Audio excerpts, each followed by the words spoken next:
Hey guys, I'm Stephan Kesting, friend and training partner Ritchie Yip. Hey guys. Today I wanted to talk about making the transition from the gi to the no gi. With Abu Dhabi coming up, I don't know when this will be released. Yeah, one of my favorite events. Love watching it. Super awesome. Yeah. But Abu Dhabi will either have happened or be about to happen Sure. when this comes out. So I think talking about making the transition from training with a gi to training with no gi, because a lot of people find that super frustrating.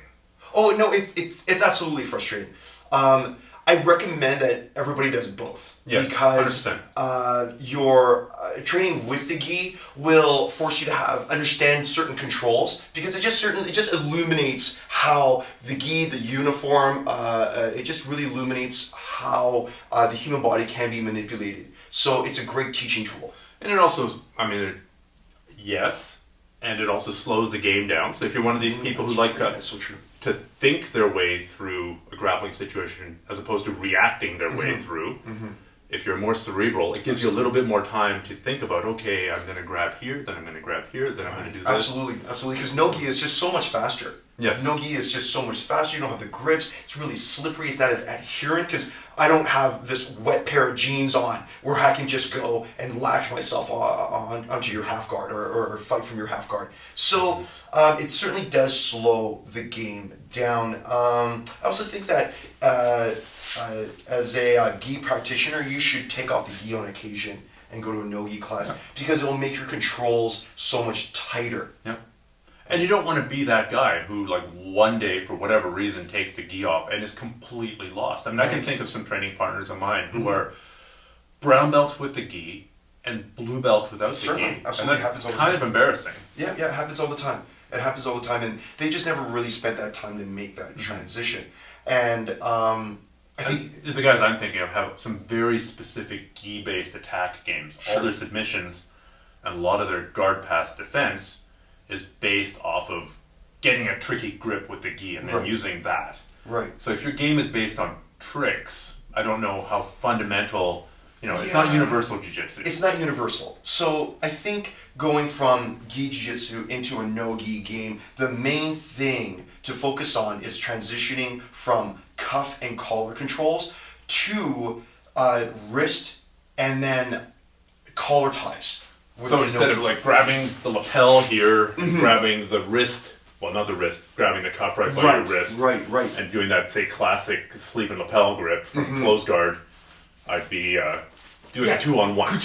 Doing a 2-on-1, maybe grabbing the wrist and then controlling the elbow, or it could just be controlling my wrist, like you're grabbing onto my hand here, and then maybe this hand here can just grab onto my collar as well. And then you see how it's almost like a Muay Thai collar control, and you see how, Stephan, you can pull on my head with your palm, but as well, if I'm trying to drive into pass, you see how you can also use your forearm, your elbow to kind of keep me at bay, which is what you would do if we were gi grappling. You would use your hand on my collar. You see, you can keep me at bay. You almost like work the choke, right? It's kind of like, keep me at bay once again. And as well, you can collar drag, right? So if you have this, you can sit out and yank me all the way down. You can. So I guess replaced by an arm drag more. Right, would be replaced by more of an arm drag scenario. And I think certain concepts still hold true, like trying to amplify your strength by compounding your skeleton, meaning that if you're controlling...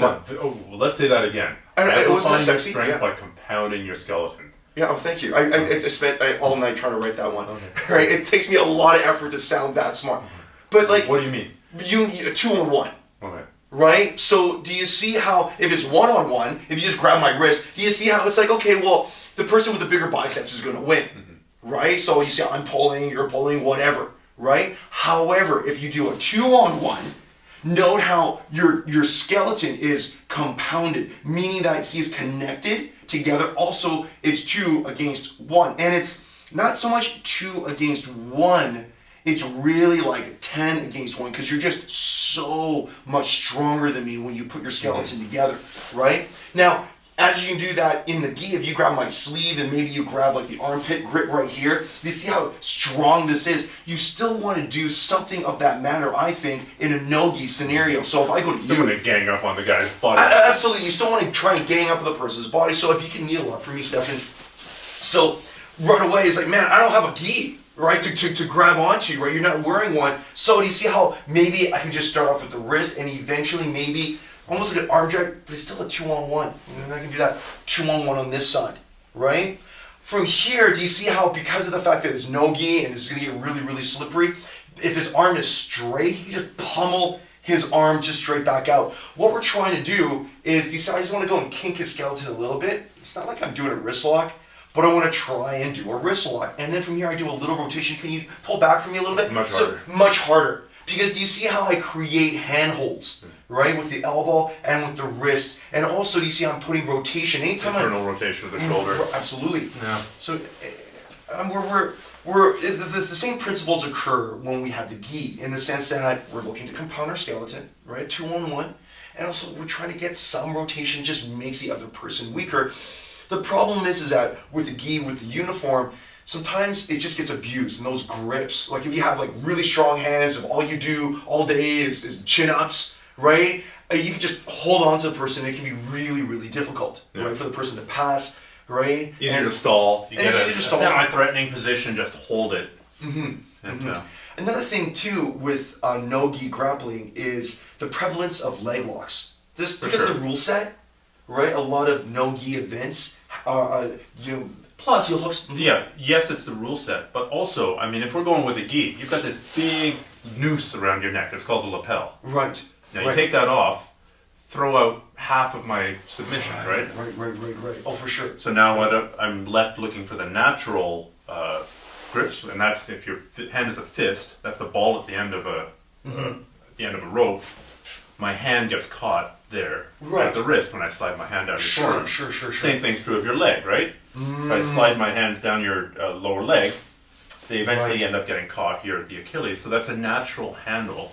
Right. If we start We're living in a world with less natural handles, we're going to start going for the few ones that we have. Sure.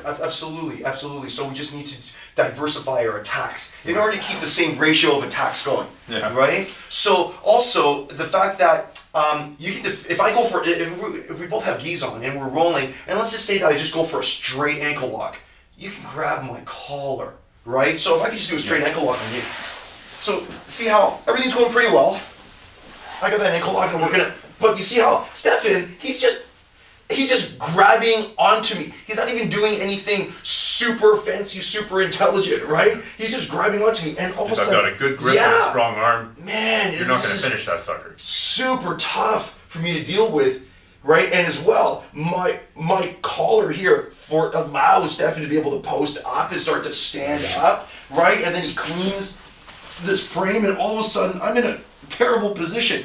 But that's much harder to do it. Stephan, if you ankle lock me, however you like, maybe go to this side. From here, what do I have to grab onto? Well, maybe his elbow, his sweaty elbow, right? Maybe, which he's gonna clear. It's gonna be really tough for me to get his neck. If he had a collar, great, but he doesn't, right? So the percentage of the chances of him finishing the leg lock in a no-gi scenario is just higher. And once you start including heel hooks in that, I don't need very much time at all. Oh, yeah. Woo. I can already feel it. Yeah. Right? I already feel it. So, with the rule set, and also the rule set with no-gi, you just have to be worried about leg attacks. Also, they're just more prevalent just because, well, there's no choke that's so obvious. There's no lapel choke. And then it's just easier to hit leg locks. Mm-hmm. So it's important to address. It's important if you do a lot of no-gi grappling, just to address, like... I think your point about there not being a lapel is super important because it prevents me getting my head away from you. Mm-hmm, certainly. For most leg locks, for almost all the effective ones, I want to get my head away from you. Yeah. And I want to extend away from you, and just that simple grabbing on the lapel. Yeah. Oh, for sure. Is like a low-level but very frustrating defense. Oh, and it's really, really frustrating. Also, I think no-gi grappling, we had alluded to earlier, where it's just so much faster. Yeah. I think that's when people are making the transition. So let's just start finishing up here, but talk about like advice to people who are making the transition. So I think number one is they have to accept a faster pace. Absolutely. But that's made a little bit easier by the fact that they've got less techniques to have to worry about. It's like you're playing speed checkers as opposed to regular chess. Right. Because you don't have as many different pieces, you don't have as many different attacks, but you do have to choose faster. Right, you have to choose faster. And then there's the cardio component, right? I just get tired a lot faster when I do no-gi just because the pacing is so high and athleticism becomes a greater, plays a larger role. So I think people making the transition just have to know that that's coming. For sure. And they'll adapt. Absolutely. And that's just the nature of the activity, right? There's nothing you can do about it. That's just the nature of the beast, right? It's just faster. Athleticism plays a larger role, right? So then they also have to be prepared, I think, to throw out like a half their game roughly. Yeah. Like no lapel chokes, no lapel grabs, no sleeve chokes. For sure. No spider guard, really. I mean, there are some principles of spider guard you can still apply. But tough. You really have to, because of the gripping. Right away, a lot of the open guard styles will have to change, right? So what kinds of open guard should they concentrate on, in your opinion? Well, right away, a lot of X guard, single leg X, right? Deep half guard, which are not sleeve and collar dependent, right? Because do you see how? And I would say butterfly guard in there as well. Oh, sure. I mean, it's hard to talk about. I mean, certainly when you and I roll no-gi, you're forever in my butterfly guard, and I'm forever in your butterfly guard. Yeah, it's just weird how that works out. But at the same time, it's not weird because there's how many guard configurations can you really play, right? So, like you could go like, you could put your foot on my bicep and then, right, do some, you can also go like reverse del hiva, right? And also sleeve, like sleeve control here. Whereas I certainly, if we switch that out, I couldn't do that to you. No. Like there's no way, right? So it certainly limits the amount of guard configurations we can play. So our advice to people is accept the faster pace. Be prepared to throw out about half your techniques. Certainly a lot of your submissions and controls. Yeah, right. Work on your leg locks, which we talked about. Any other final pieces of advice? And then the gripping, really. You had a great analogy about from the Terminator series. So why don't you share that? Oh, yeah. The way I sort of look at the gripping is like the T-1000. No-gi gripping. Yeah, no-gi gripping. Is like the T-1000, right, from Terminator 2, and when he's chasing after... What is the T-1000, Ritchie? Oh, well, it's the latest model of Terminator. Okay. That is molten metal, and it can forge itself into virtually any shape that he wants. And when he's running after Robert Patrick, when he's running after the cop car, and he turns his arms into hooks, that's how you want to play. Like, you want to basically turn your hands into double cobras, right? So can you kneel up for a moment, please, Stephan? So do you see how I have double cobras, and you see how every now and then I'll do this? I'll use my thumbs. Yeah, absolutely. But largely, if we're grip fighting, do you see how I want to use that double cobra, right? And then I'm using the double cobra. Every now and then, maybe I may have to use my thumb, right? But note how I'm doing this, as opposed to Stephan just grabbing onto my sleeves, and if you sit back into your guard, Stephan, maybe you could just you see how he's just rowing, he's just keeping his elbows in, and he's just really, really strong. So, thank you so much. So do you see how, right, if we're doing no-gi grappling, it's almost like this double cobra, right, action. Right, every now and then, we'll use our thumbs, right, for the collar tie or the wrist. But for Stephan... I would guess your Chinese heritage would say that's a praying mantis grip. Yes, praying mantis, right, absolutely. No, all you Asians, all you Asians out there, know what he's talking about, right? So, also... Funny, I'm the Kung Fu nerd. Yeah, no, right. I've culturally appropriated... Yeah, exactly. I apologize. Being more diversive, right, culturally. Broadening your demographic.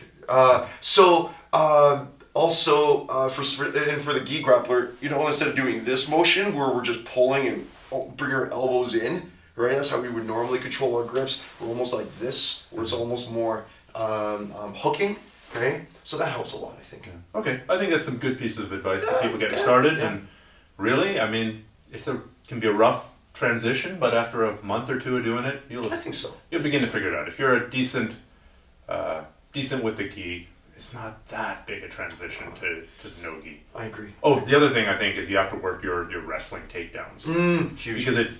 Because it's more dynamic, it's more common to sort of get halfway up to your knees, end up in front headlock situations, or come all the way back up to your feet. And if you're completely lost there, right. Just wrestling, doing like head position driving, right, is huge.